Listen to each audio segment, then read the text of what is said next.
안녕하십니까. 이렇게 귀중한 자리에 초대해 주셔서 정말 감사드립니다.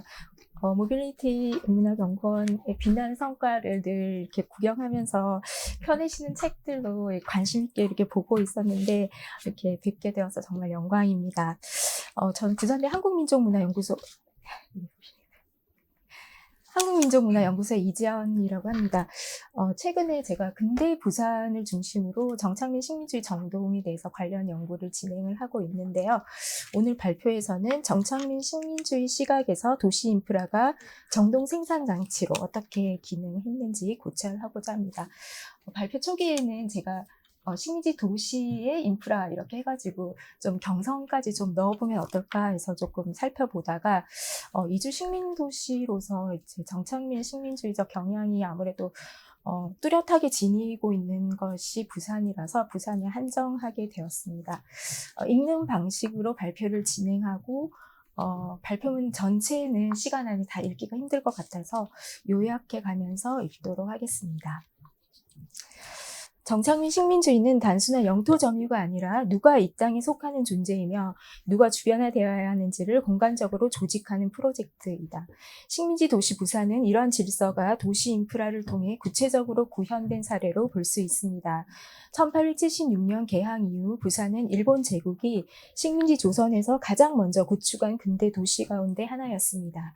개항과 함께 부산항 인근 외관 부지 약 11만 평의 시가지 조성이 시작되었고 1905년 이사청을 계기로 시구 개정과 도시 계획을 본격적으로 추진하면서 주변 토지 약 549만 평을 정착민의 관할 아래 편입하였습니다.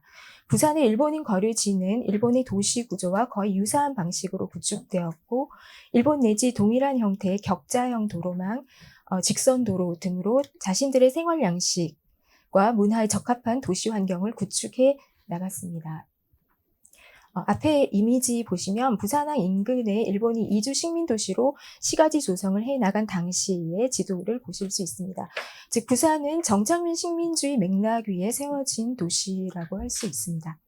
정착민들이 땅의 새로운 주인으로 자리 잡는 동안 선주민인 조선인들은 도시 공간의 주변부로 밀려나거나 새로운 도시 질서에서 종속적인 위치를 부여받았습니다. 저는 앞선 연구에서 정착민들의 혐오 담론과 조선의 인종화 메커니즘을 살펴본 바가 있는데요. 오늘 발표에서는 그 연장선 상에서 선주민과 정착민의 역학관계 속에서 형성된 도시 인프라가 도시의 위기의 구조를 어떻게 재편하고 조선인의 거주 경험에 어떠한 감각적, 정동적 효과를 낳았는지 살펴보고자 합니다. 도시는 단순히 지도 위에 표시되는 물리적 공간만으로 구성되지 않습니다. 나이절 스리프트의 비재현 이론이 지적하듯 도시는 재현 가능한 공간적 구조를 넘어 신체들이 경험하는 정동적 흐름 속에서 구성됩니다. 수치로 포착되지 않는 움직임과 느낌, 지도로 그릴 수 없는 미묘한 분위기야말로 도시의 본질을 이룬다고 할 수 있습니다. 본 연구는 이러한 문제의식 아래 식민지 부산의 도시 인프라가 이동과 거주, 향유와 배제를 차별적으로 배분하는 권력의 장치가 되었음을 밝히고자 합니다. 나아가 이러한 인프라의 정동적 배치가 해방 후 1970년대에 이르기까지 어떠한 역사적 연속성을 지니고 잔존하였는지 고찰함으로써 정착민 식민주의가 공간의 점유를 넘어 사람들의 감각과 일상 경험 전체를 조직하는 방식으로 작동하였음을 규명하고자 합니다. 다음 1장으로 넘어가겠습니다. 일제는 강점 초기 토지 조사 사업을 통해서 토지 권리 관계를 소유권 중심으로 개편하였습니다. 이 과정에서 오랜 기간 관습적으로 통용되던 농민들의 경작권은 인정되지 않았고 그 결과 막대한 규모의 토지가 일본인 자본가들의 손에 장악되면서 전국적인 토지 소유권 분쟁을 촉발하였습니다. 경성, 부산 등 전국의 도시에서 총 784건의 토지 분쟁이 발생하였는데 그 가운데 부산에서만 516건을 기록하였습니다. 이는 정착민들의 토지 점유가 부산 경남 지역에서 집중적으로 이루어졌음을 보여주는 부분입니다. 도시 개발 과정에서도 일본 부동산 자본가들은 시구 개정선 정보를 사전에 입수하여 지가 상승이 예상되는 토지를 대규모로 매입하였습니다. 하자마 후사타로 같은 부산의 대표 부호들에게 부산 경남의 토지와 자본이 집중된 것은 이러한 구조적 과정의 산물이었습니다. 경작한 땅을 잃은 농민들은 소작농으로 전락하거나 도시로 밀려났습니다. 여기에 세계 대공황의 여파와 일본 귀환자들의 유입까지 더해지면서 도시 인구는 급격히 팽창하였고 주거 문제, 실업 문제 등 다양한 도시 사회 문제가 야기되었습니다.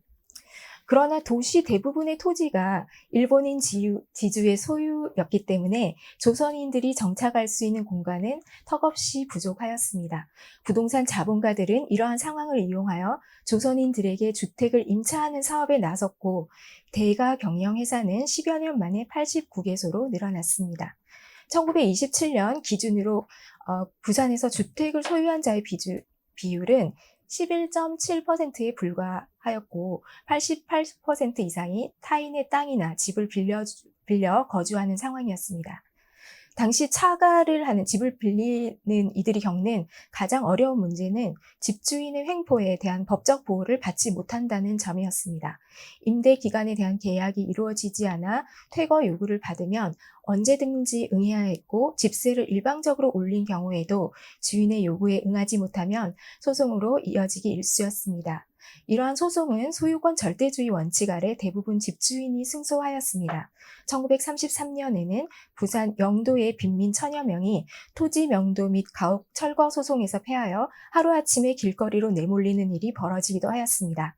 이에 맞서 부산을 비롯한 서울, 평양 등 주요 도시의 도시민들은 차가인 동맹을 조직하여 거주권 확보를 위한 투쟁에 나서기도 하고 집주인이 제기한 토지 명도 소송에 맞서 싸우기도 하였습니다. 그러나 그들이 낼 수 있는 저항의 목소리는 너무나 미미하였습니다.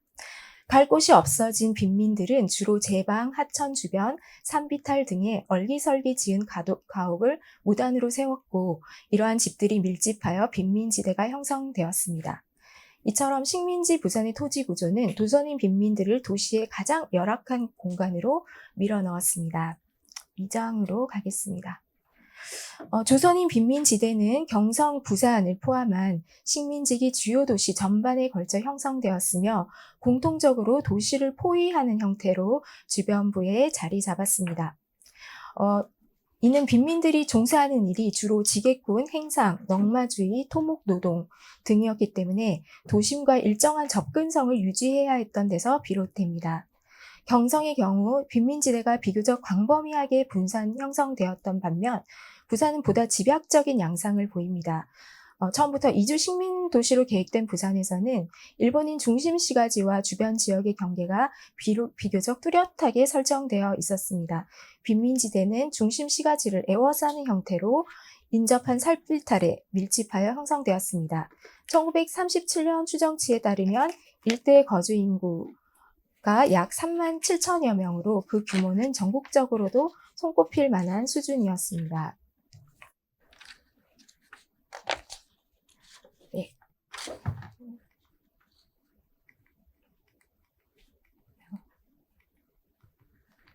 네.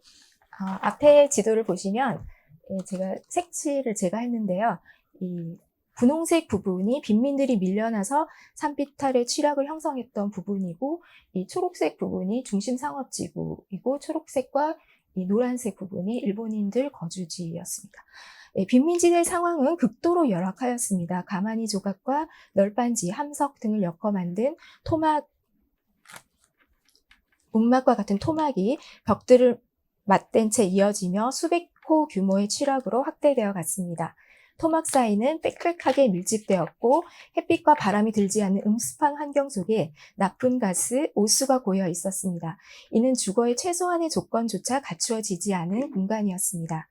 오수와 생활 폐기물이 곳곳에 방치되어 악취와 습기가 상시적으로 공간을 뒤덮었습니다. 장마철이면 도로는 진흙으로 덮이고 집 안까지 흙탕물이 밀려들어 진흙천지가 되기도 했습니다. 상하수도가 없으니 공동 세탁장은 물론 식수를 위한 우물조차 부족하여 늘 물 부족에 시달렸습니다. 이러한 조선인 빈민지대의 인프라 부재는 물질적 결핍만을 초래하는 것이 아니라 그곳에 머무는 신체들 사이에 공유되는 감각 환경과 정동적 분위기를 생성하였습니다. 벌집같이 조그마한 집이 가득히 들어서 있는 협소하고 밀집된 주택들 속의 열악한 위생 상태, 악취, 소음 속에서 빈민들은 불결과 질병의 위험을 상시적으로 마주해야 했습니다. 이러한 거주 경험은 부정적인 긴장과 불안을 그들의 신체에 침전시켰습니다.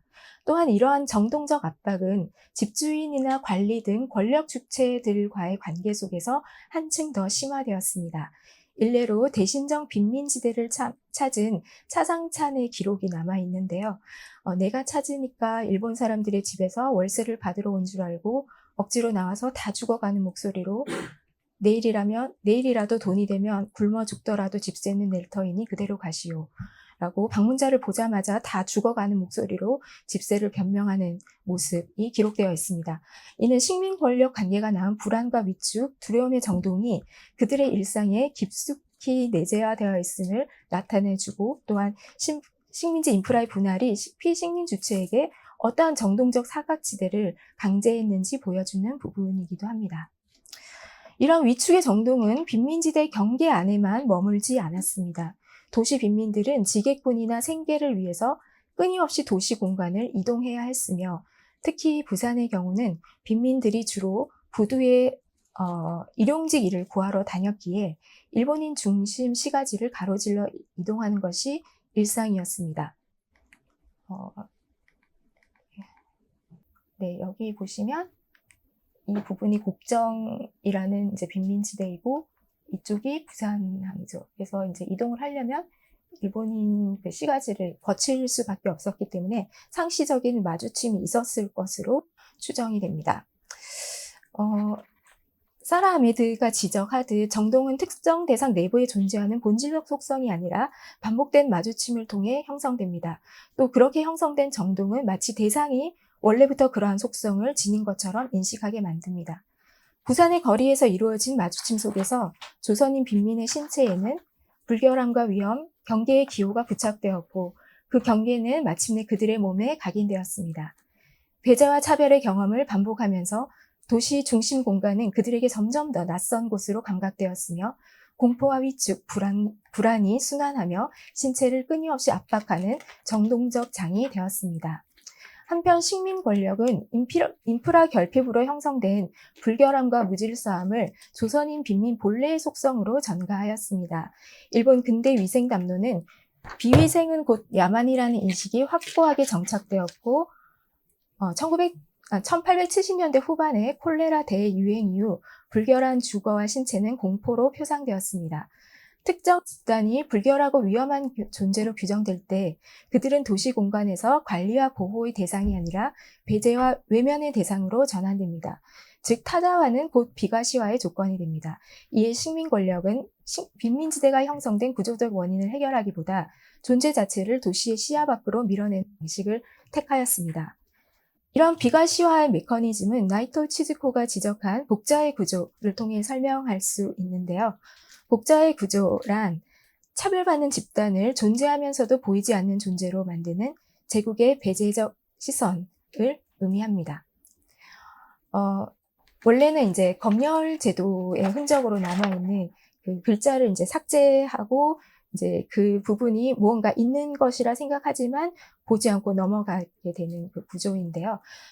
무언가를 보지 않고 넘기게 하는 사각의 회로는 제1조선인, 피차빌 불원민, 장애인 등 비표준적 존재로 분류된 이들을 사회적 관심 바깥으로 밀어냈으며 식민지 조선의 빈민지대 역시 이 구조 속에서 거기 있어도 보지 않아도 되는 장소로 처리되었습니다.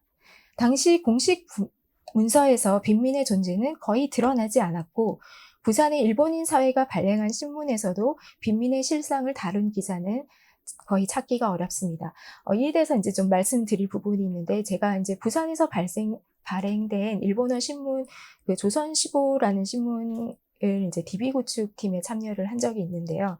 빈민지대를 거의 다루고 있지 않아서 그때는 이 빈민지대 존재를 그때는 잘 몰랐습니다. 또한 주목할 점은 복자의 작동 방식이 언론 매체의 검열이나 담론적 침묵에만 적용된 것이 아니라 실제로 식민 권력에게 도시 공간을 통치하는 물질적 기술이 되었다는 것입니다. 일제당국은 조선인 빈민지대를 존재하지 않는 장소로 취급함으로써 도시의 정당한 구성원으로 승인하지 않고 도시 인프라에서 배제하였습니다.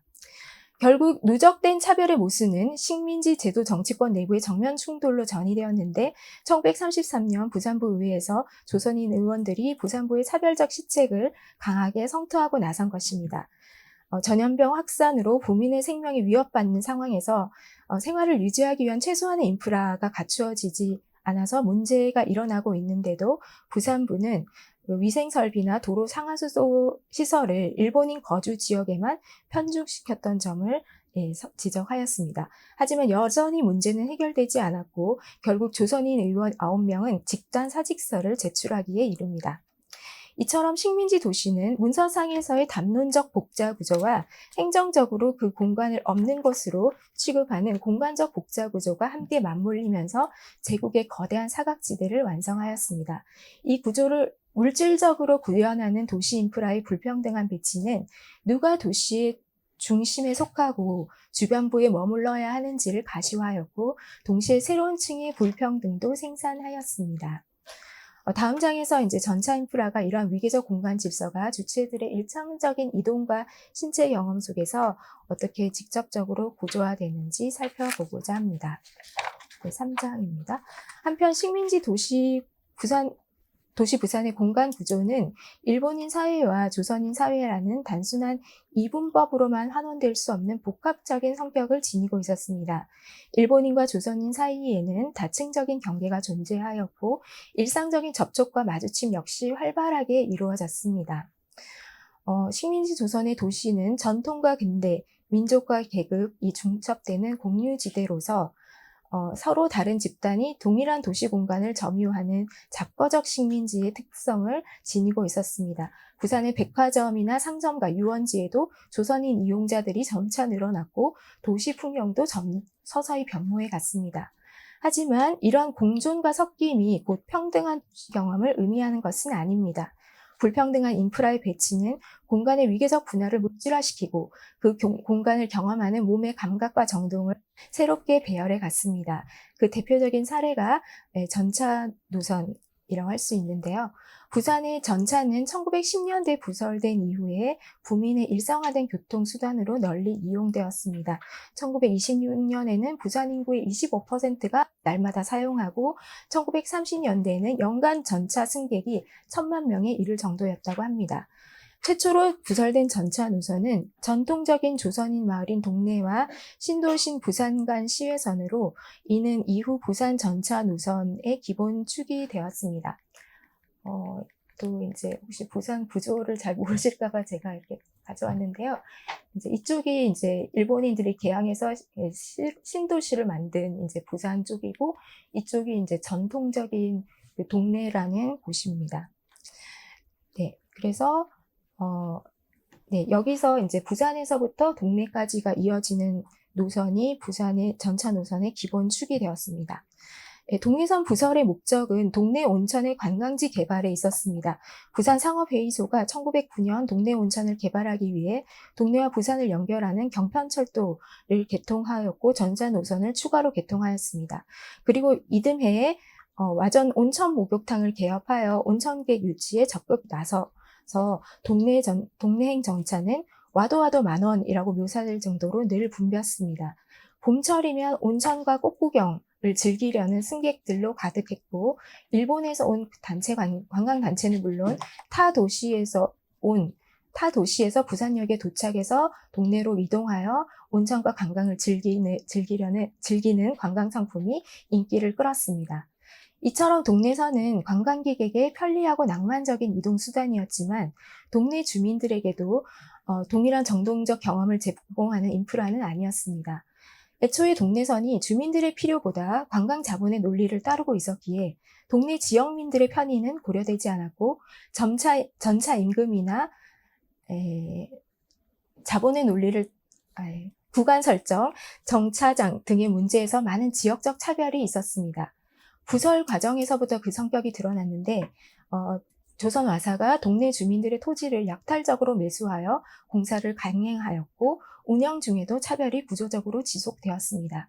동래선은 시내선보다 거리가 짧았음에도 시외선으로 분류되어서 이 구간에 해당하는 거리를 4구간으로 나누어 더 비싼 요금을 부과하였고 요금 할인제도 역시 차별적으로 운영되었습니다.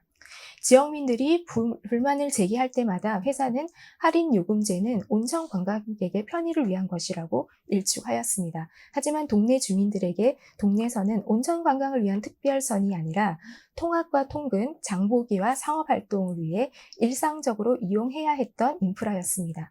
누적된 불만 속에 동네 지역민들은 전차임금 부과제 및 요금 인하를 요구하는 전차임금 균일제 운동, 전차운임 인하 운동 등을 통해 집단으로 저항하기도 하였습니다.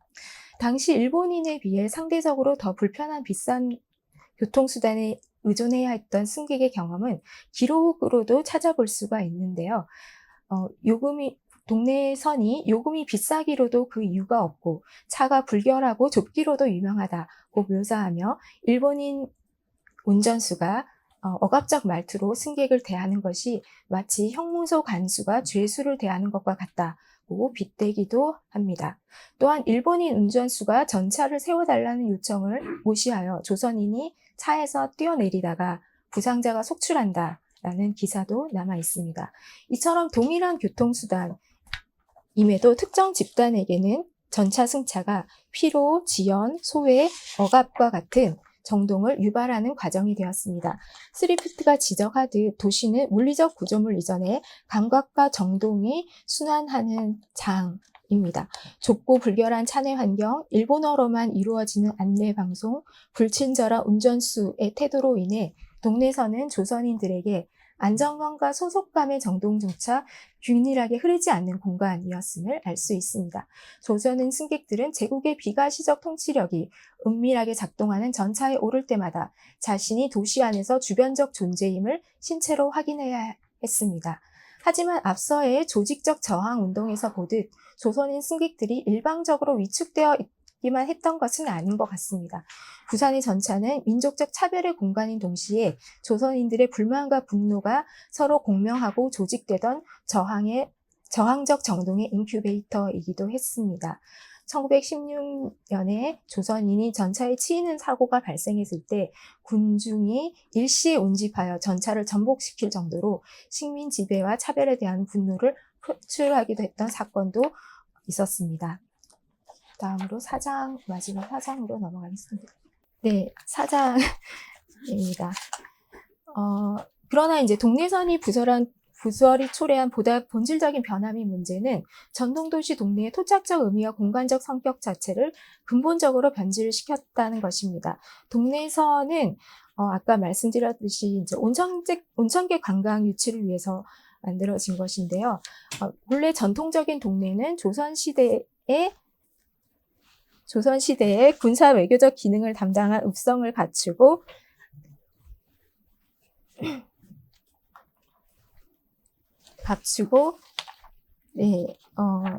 지방 양반 질서의 구십절 역할을 했던 행정문화 교육의 중심지였습니다. 일제는 이처럼 두터운 동네 토착적 문화와 장소적 맥락을 지우고 그 공간을 온천과 소비, 유흥을 위한 관광 자원으로 대체하였습니다. 그리고 이제 그 일제가 개발한 온천지 주변에는 항상 요정이나 유곽이 성행했는데 이것은 이제 동네의 온천에서도 동일하게 드러납니다. 그래서 1929년에 동네를 찾은 여행객이 과거에는 그 신체를 쉬고 정신을 정향하던 곳이었던 동네가 지금은 기생, 창녀, 여관, 요리집이 발달한 활락장, 음탕한 곳으로 전락했다라고 묘사를 합니다. 이 짧은 묘사는 전통도시 동네가 겪은 공간적 전도를 압축적으로 보여줍니다. 네.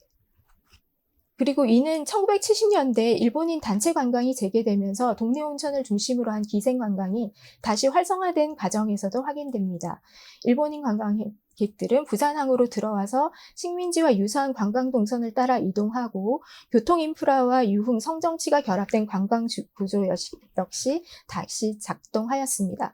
그 결과 식민지기에 구축된 공간적 질서는 해방 이후에도 반복적으로 호출되며 식민지적 정동을 재생산하였습니다. 더욱이 이러한 관광 구조를 1970년대 이후에는 한국 쪽에서 적극적으로 추진하였다는 점은 식민지기에 형성된 공간 질서가 탈식민 이후에도 새로운 주체에 의해서 재활용되었음을 보여줍니다. 네, 시간 관계상 이쯤으로 마무리하고 네, 마치도록 하겠습니다. 들어주셔서 감사합니다.